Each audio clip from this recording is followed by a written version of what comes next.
Yo, Ellis, it's Andrew Rooney here. I'm a drummer in Auckland, New Zealand, and we knew each other from back on Carnival cruise ships back in 2014, 15. And brother, I am just so happy to see you and your beautiful wife, and so happy to talk to you, man. Dude, it's been too long. Many times have I watched I can't watch any bad movie and not think about you. I You take know. that as a compliment, I think. Oh yes, oh yes. Tell us a little bit about your podcast. We hear you have a podcast going on. Yeah, man. So that's called the NZ Drummer Podcast. NZ, obviously New Zealand, and started off in 2018. And man, it seems like such a long time ago now. I was really nervous about starting that podcast. Like you have that thing of, who am I? Like, why should I have a show, or why should I? Mhm. But I went ahead and did it because I was always talking to local drummers anyway. And I got around and started interviewing a lot of my friends and who are some of the best drummers in the country and whatnot. And then I started going overseas, man, and started doing the international drummers. And man, it's just blowing me away. Wow, wow. So I would love to say that I've been overseas. The furthest I've been overseas is Caribbean with you, and Yeah. doing the cruise ship. Why don't you tell us a little bit of when you did the cruise ships, which cruise line you worked for, and for how long? So I think my contract was for only 3.5 months, and that started late 2014, I think it was. Mm-hmm. And I think the reason the contract was so short was because that boat was about to get dry docked. Yes. And I think that's the only reason. Yep. So, which was good because I had a young boy at the time, like a baby. So 3.5 months was a long time anyway, Um, you know. and interesting fact for our listeners, we actually started on this ship that was the Ebola ship. Wow. A week, Is but that yeah, right? yes, that was that. It was. Well, I'm not gonna put the whole company Carnival under the bus, but but it was, yeah, it was like October 2014, and I remember seeing it on the news where I think they were just like they kept them out at sea, kind of what's going on now. And I remember I was the Yeah. only one that called our our MD, our music Oh, director. that's I was like, right. yeah, I was like, Yes, hey, are we still doing this thing? And this before I that's even started right. my first contract. And he just said, yeah, you're the only one that asked me. And I'm like, oh, okay, I guess we're fine. And Yeah, I do remember that now, actually. yep, yep. That just added to, I mean, coming from all the way from New Zealand, it just added to the sort of the stress and the uncertainty. Oh my goodness. So I had to find a replacement for my teaching business, Mhm. and to fill my studio. I had to get a guy or bunch of different people to cover all my gigs, Mhm. and then to have all of that done, and then, oh, is this thing even going to happen? Yeah, Like, yeah, what? And yeah, then, man, I would have been in trouble. yeah. But I mean, hey, it all worked out for the better, brother. All All worked out, man. I got to meet you. I got to play in a really kick-ass band, man, like a legit show band with horn yeah, section. Amazing. yeah. That was a dope band. Dope band. It was a So good band, man. I It was I it have was a always a good time. Uh-huh. I have a question for you now. Yeah. If you had to describe, I know you said things were like really crazy when you first started out. So if you had to describe ship life, like sum it up in one sentence, what would you say it would be? One sentence. Okay. I'll give you one word. Yeah. Cramped. It was cramped. Yeah. Yeah. Yeah. That's a good choice. Yeah. So I, it was like we got told that there's not a heap of space. There's Yeah. enough. You I can think stretch out your legs in the bed. Didn't you have one of the smaller rooms too? I can't remember. Or where I'm not one of sure. us had a really small room, like absurd. Like they're already really small rooms in general. But And that's you if worked you're a on the ships passenger. as well? No, that's Oh, as a passenger. She thinks it's Oh, small. She doesn't Oh. know working in You've front. got no idea. All right. Okay, remember And my roommate was like 6'8". Wow. Yeah. And then when we Ryan. would anchor, remember we would anchor and you would Yep. hear that sucker at 6 yeah. a.m. in the morning when you just went to sleep at 4. Aw. Yeah. Too hard. You know, one thing I'll say about probably not like a cleaner or a cook on a cruise ship, but as a musician, there were a lot of myths and there were a lot of rumors going around before I got on the ship. And I had friends that have worked on cruise ships, and they said, "Oh man, you're going to be cleaning toilets when you're not playing the drums.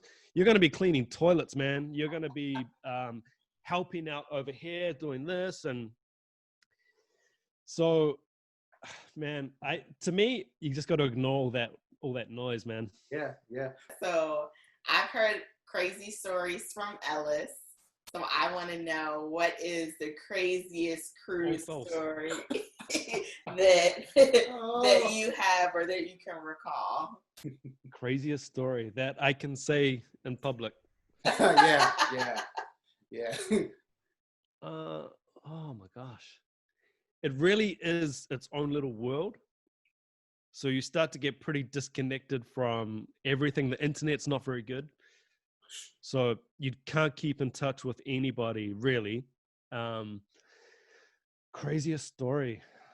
I remember one time, these stories always seem to involve the crew bar. You know? But man, those were some cheap drinks. So we made the most of it. I can't remember if you were involved, but Tyler Schwan was in there. And we had had a few drinks and we were pretty merry. And and for some reason, to make it back to our cabins, we couldn't just walk back to the cabins. It was like a Navy SEAL SWAT mission to get back to the cabin. Yeah, it was. So we were just like sliding around the corridors. I think I remember that. Dude, because you know you've had a good night on the ship when you're walking back to your room, like kind of like this, in an angle, because the ship is straight, but for some reason you're off balance. You're just like walking kind of sideways. Yeah. It was like there is that thing when you get off the ship too, that you're walking like this. On land, you start to walk a little bit.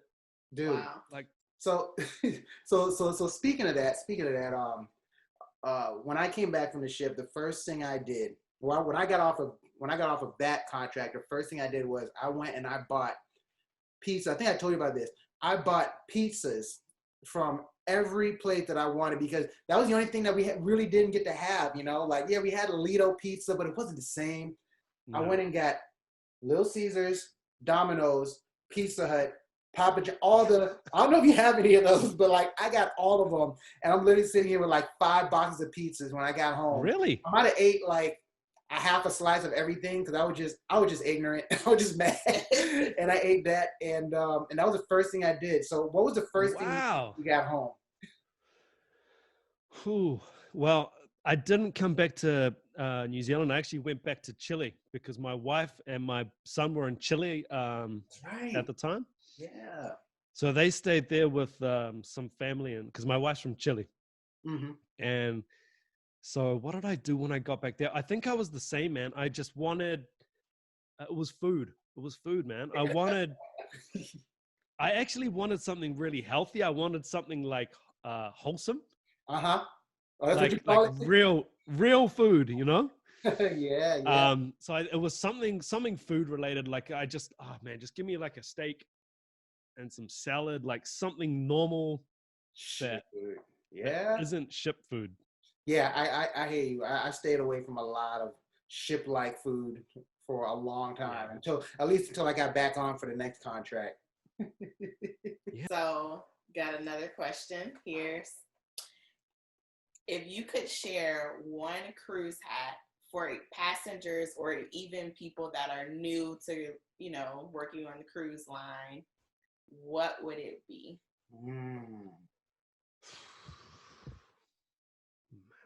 You're coming in with the hard-hitting questions here. Oh yeah, we got to get into that head of yours.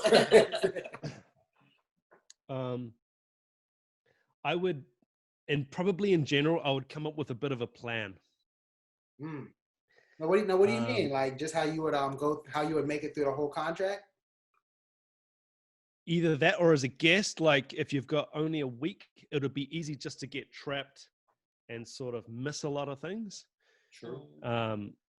I would somehow come up with a plan of the time that you're getting to different destinations and try and actually proper figure out some things. True. Or else you just miss it. Yeah. I know a lot of people, they'll get on the ship and they'll wait till they're actually on the ship and look at all the things to do. And they're like, yeah, oh, okay, now I'm going to plan. But nobody wants to sit and spend the first night on a cruise ship trying to plan stuff. So yeah, I would tell people before they even get on a ship, you know, do your research. You could probably find something online about one of those agendas and get your excursions and all that stuff and plan it right. Exactly. You know? Man. And if you're coming on as a band member or entertainment, I think you have to do P90X. Oh no! I still have those CDs, and I still do the yoga. The right? yoga Still man. a yoga man. Yoga man. So for the people that don't know, yes, it was you, me, and our good friend Claire from that's probably the best English accent I've ever used. A good Yeah, that was good, man. I know. From she is from, I think she's from London, right, or England? Yeah, she's from England. She lives in New Zealand now, of all places. Wow. See, now I have another reason to visit you guys. But yeah, the three of us used to do yoga. Do you understand how hard it is to stand in tree position on a ship? Yes, I can imagine. It's not easy. I actually have done the P90X. The same one. Yeah. It's awesome. Yeah, and it is super hard, so I can't imagine doing it on the cruise. I was so nimble. We were all nimble. We were just sitting here like, oh. Yeah. It was good, man. Because way back when.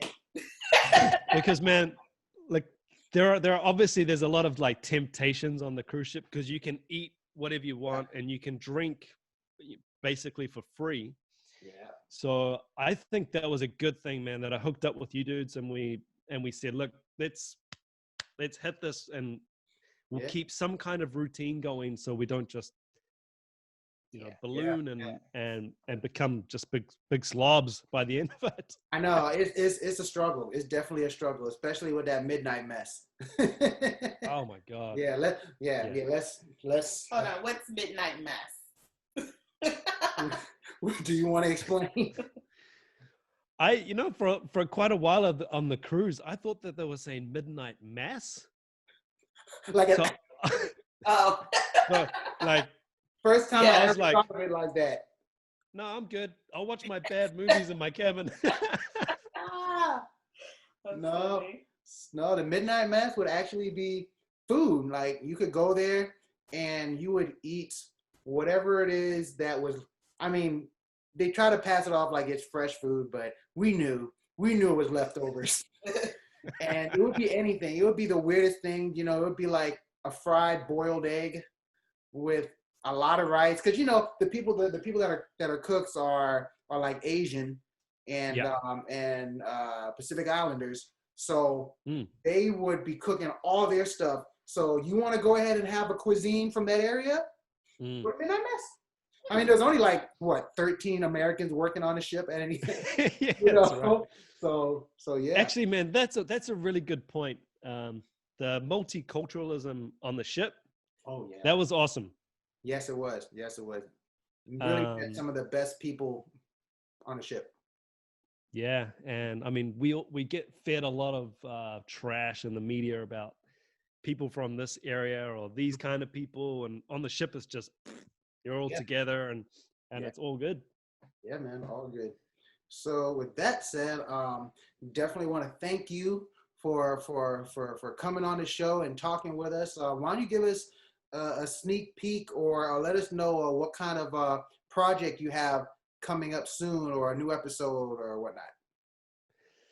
Yeah, man. So with the podcast, the next episode is going to be basically like an album breakdown with one of my friends. He's probably, in my opinion, probably the best drummer in possibly the country. Woo. And he plays in this progressive band. And we're going to do a bit of a breakdown on the recent album he played on, which is full of odd time signatures and all that. Okay. So that'll be episode, I think it's going to be episode 66. Wow. 66. Okay. 66. All right. Yeah, there's only one a month at the moment because, that's cool. as you all know, man, being a creator, man, it takes so much time. She knows. She sees it all. Yeah. Oh, man. Yeah, it's time. Yeah, man. And so, if you're editing and stuff, then oh my God. yeah, I know. So there's gonna be that. So why don't you tell our listeners where they can find your podcast and follow you?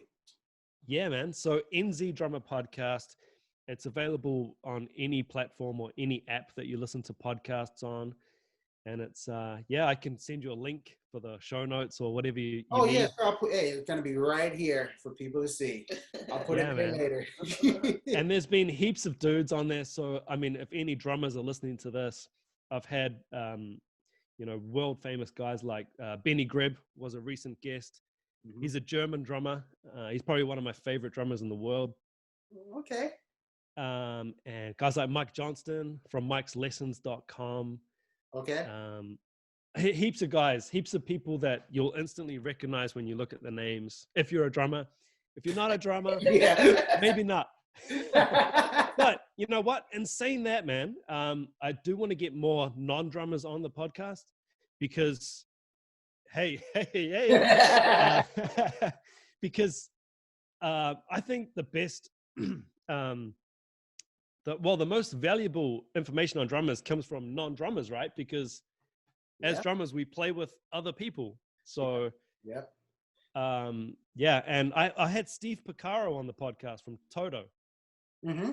He's the Toto original keyboardist with Toto. Wait. So he's the guy that did the solo. Yeah, he did the solo on Rosanna, man. Wow. Okay. All right then. That's cool. That's cool. So man, and like having that perspective. So he was talking to me about Jeff Picaro, which was the drummer in Toto, mm-hmm. who died really young, and Jeff was my favorite drummer of all time. Mm-hmm. So to actually speak to his brother about Jeff, that gives you a whole different perspective on music and drums and everything. So yeah. That would be me. That would be like me talking to Miles Davis's brother, David Davis. Yeah. He doesn't exist, but I mean, if he did, I would think it was David Davis. Yeah. That would be a great. Oh man, it was that crazy. So when he emailed me back, and I was like, no, this can't be real. Someone's trolling me, man.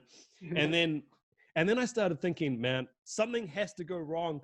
My mic's gonna be off, or but. Yeah. It all happened, man. That's it all man, worked. I'm happy for you. That's what's up. Yeah. All right. So that's what we got for the show. For this episode. Definitely, thank you for giving us your time. What time is it over there? It is 10:30 in the morning. 10:30 in the morning. It is 6:30 over here Eastern time. So and I'm in the future too, man. It's Wednesday over here. Oh. Oh my God. I can't take it. Can you see my DeLorean? Can you see my DeLorean parked out the back?